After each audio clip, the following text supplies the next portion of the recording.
और ही कौवी, तुमने अगर मुझसे शादी नहीं की तो मैं अभी के अभी नदी में कूदकर अपनी जान दे दूंगा। सर्दियों का मौसम चल रहा था। सारे पंछी सर्दी से बचने के लिए आग जलाकर अपना शरीर गर्म कर रहे थे। तभी वहाँ पर भूरा कौवा आ जाता है। अरे भूरे, तू आ गया? थोड़ा हंस भी लिया कर। तू इतना कलमुआ है कि हमें अंधेरे में दिखाई भी नहीं दे रहा। सारे पंछी जोर जोर से हंसने लगते हैं और भूरा बिना किसी को कुछ बोले मन ही मन में इसका बदला लूंगा ऐसा कहकर वहाँ से उड़ जाता है। उसे रास्ते में जादूगर तोता का पॉम्पलेट मिल जाता है।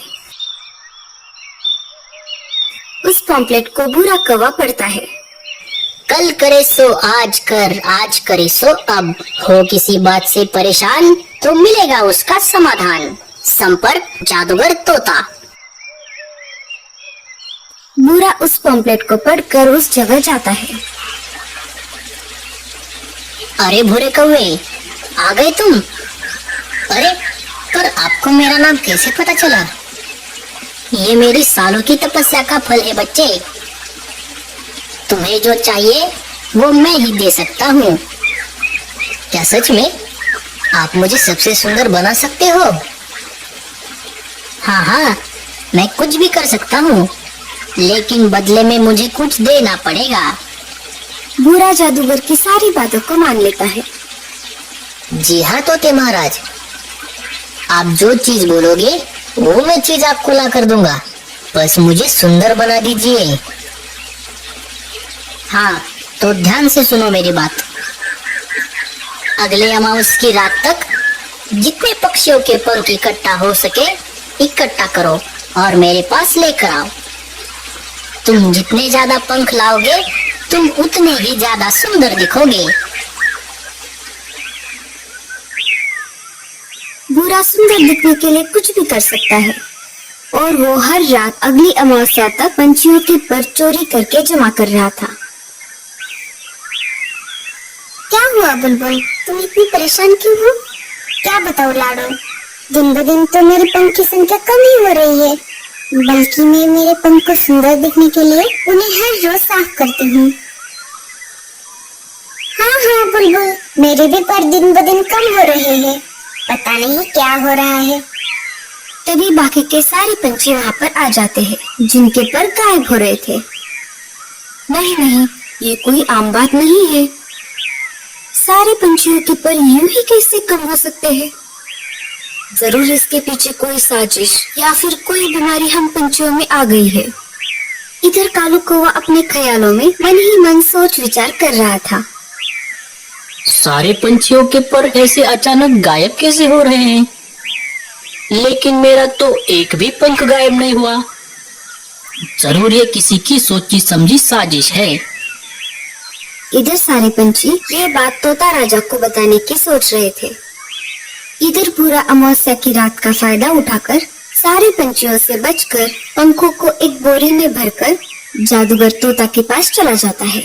भूरा उड़ते उड़ते जा रहा था। सब तरफ अंधेरा था और तारे भी चमक रहे थे।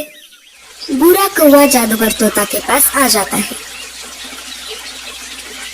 अरे भूरे, आ गए तुम? मैं तो तुम्हारा ही इंतजार कर रहा था। मैंने तुम्हारे लिए उस बड़े से कुंड में जादुई पानी रखा है। जाओ उसके अंदर जाकर नहा लो। और हाँ, एक बात का ध्यान रखना, सिर्फ अपने गले तक ही नहाना। अगर ये पानी तुम्हारी आंखों में चला गया तो तुम अंधे हो जाओगे। ठीक है तोते महाराज, मैं सिर्फ गले तक ही नहाऊंगा।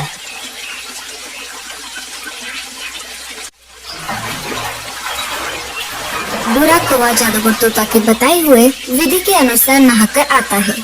जैसे जादूगर तोता ने कहा वैसे ही भूरा कौवा ने किया। आ गए तुम नहाकर? अब अपनी आंखें बंद कर लो और मेरे कहने से पहले आंखें मत खोलना। और जादूगर तोता अपना जादुई मंत्र पढ़ता है।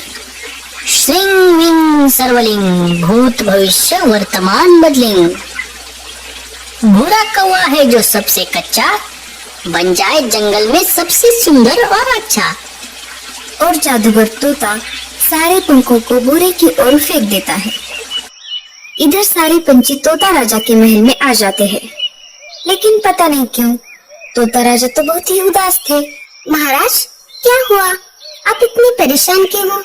हम हमारी समस्या को लेकर आपके पास आए थे, लेकिन आप तो किसी दूसरी ही समस्या में दिख रहे हो। लाडो, मुझे विरासत में मिला हुआ राजमुकुट चोरी हो गया है। इस वजह से मैं मेरा राजा का अधिकार खो चुका हूँ। मेरे मुकुट के बिना मुझे कौन राजा कहेगा? आप चिंता मत करो राजा जी, मुझे समझ में आ गया है कि चोर कौन है। जरूर ये चोर मेरा भाई भूरा ही है। मुझे शुरू से ही उस पर शक हो रहा था। जब से मुझे समझ में आ गया कि मेरे ही पंख क्यों नहीं गायब हो रहे। अगर ऐसी बात है तो मैं एक सेना की टुकड़ी अभी भेज देता हूँ। राजा जी के कहने पर कुछ सैनिक भूरे को खोजने के लिए निकल पड़ते हैं। इधर भूरा अपने नए पंख से खुश होकर उछल कूद कर रहा होता है। अरे भूरे, जैसे मैंने तुम्हें सुंदर बनाया है, मैं तुम्हें तुम्हारे पहले रूप में भी ला सकता हूँ। नहीं नहीं, ऐसा मत कीजिए जादूगर तोता जी। आपने जैसे कहा वैसे ही मैंने किया। मैंने चुपके से जाकर राजा जी का मुकुट चोरी कर लिया है। ये लीजिए। इतना बोलकर राजा जी का मुकुट जादूगर तोता को दे देता है। जैसे ही जादूगर तोता वह मुकुट पहन लेता है, राजा की सारी शक्तियां उसके अंदर आ जाती है। ऊपर से राजा जी के सैनिक आ रहे थे, वो उस जादूगर को देख लेते हैं। अरे राजा जी, आप यहाँ कैसे? आप इतनी जल्दी यहाँ कैसे आ गए? जादूगर तोता राजा जी का जुड़वा भाई था, जो कि राजा की तरह दिखता था और उसके अंदर एक अलग ही चमक आ गई थी। हाँ, मुझे अब मेरा मुकुट मिल चुका है। चलो, अब मुझे मेरे महल में लेके चलो।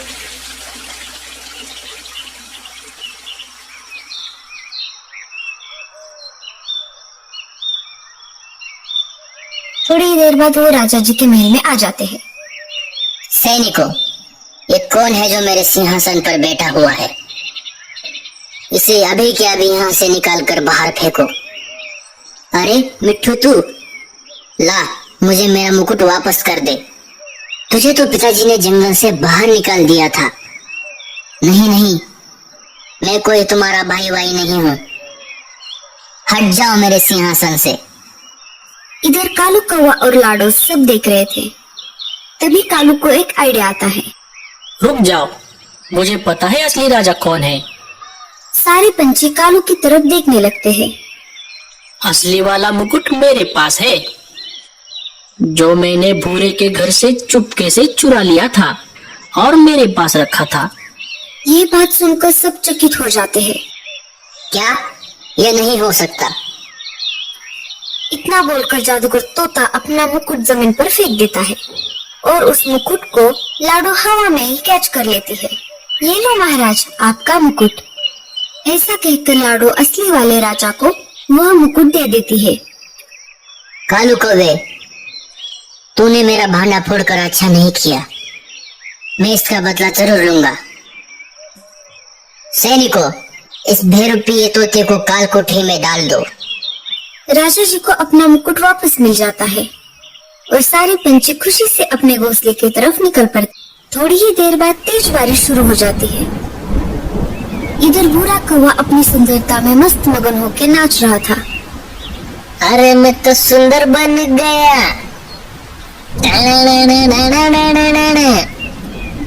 अरे ये क्या हो रहा है?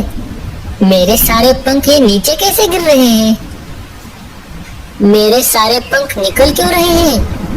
अरे उस जादूगर ने तो मुझे फंसा दिया। ये तो ग्लू का पानी था। अरे उसने मेरे ही पंख लेकर मुझको ही चिपका दिए। भूरा जोर जोर से रोने लगता है। तो दोस्तों, कैसी लगी आपको हमारी ये कहानी? हमें इस कहानी से ये सीख मिलती है कि हमें जैसे इस प्रकृति ने बनाया है, हमें वैसा ही रहना होगा। ज्यादा लालच किसी काम का नहीं। आपको हमारी ये कहानी कैसी लगी, हमें कमेंट्स में जरूर बताना। गौरी कौवी, तुमने अगर मुझसे शादी नहीं की तो मैं अभी के अभी नदी में कूदकर अपनी जान दे दूंगा। शक्ल देखी है तुमने अपनी? लगता है अभी के अभी कोयले की खान से निकलकर आए हो। मैं तुमसे भला शादी क्यों करूंगी? तो तुम ही बता दो गौरी, तुम कैसे कौवे से शादी करोगी? मुझसे तो नहीं करोगी तो? मैं तो ऐसे कौवे से शादी करूंगी जिसके पंख रंग बिरंगी हो, लाल, पीले, हरे, नीले। तुमसे कौन शादी करेगा कालू कौवे कहे के? ये सुनकर कालू कौवा सोच में पड़ जाता है और फिर वो गौरी कौवी से कहता है, मैं कितने दिनों से नहाया नहीं हूँ, इसलिए तो मेरे पंख काले हैं। मैं अभी नदी पर जाके सुगंध वाले साबुन से स्नान करके आता हूँ, फिर देखना तुम मैं कितना सुंदर कौवा बन जाऊंगा। ऐसा कहकर कालू कौवा वहाँ से चला जाता है। कालू कौवा फूलों के जंगलों में जाकर बैठ जाता है और सोचने लगता है कि अपने पंखों को कैसे रंगीन बनाए। तब तक वहाँ पर एक उल्लू आके बैठ जाता है। क्या हुआ कालू, बहुत परेशान दिख रहे हो? मुझे बताओ, मैं अभी तुम्हारी परेशानी का हल बताता हूँ। क्या बताऊँ तुम्हें उल्लू, मुझे तो गौरी कौवी बहुत पसंद है, पर वह मुझसे शादी करने के लिए मान ही नहीं रही। से तो रंग बिरंगी पंखों वाला कौवा पसंद है और मेरे पंख तो काले हैं। अब मैं क्या करूँ? तो इसमें क्या हो गया, अपने पंख रंगीन करने कौन सा मुश्किल का काम है। कौवा बहुत खुश हो गया। उसने कहा, कैसे कैसे उल्लू, कैसे मैं अपने पंख रंगीन कर दूं, जल्दी बताओ मुझे। फिर उल्लू उसे एक उपाय बताता है और वहाँ से चला जाता है। अब तो गौरी कौवी को मुझसे शादी करने से कोई नहीं रोक सकता है। फिर कौवा वहाँ से सीधा टुन्नी चिड़िया के घर चला जाता है और वह टुन्नी चिड़िया से कहता है, चिड़िया चिड़िया तुम कितनी सुंदर हो और तुम्हारे पंख तो उससे भी सुंदर है। कालू भैया ज्यादा मस्के ना लगाओ और सीधे सीधे बताओ क्या बात है। चिड़िया बहन, आपके पंख बहुत सुंदर है, अपने 2-4 पंख मुझे दे दो प्लीज। ये आपके पंख बहुत अच्छे लगते हैं। मैं तुम्हें अपने पंख क्यों दूंगी भला? चलो भागो यहाँ से, आ जाते हैं कहीं कहीं से मुंह उठा के।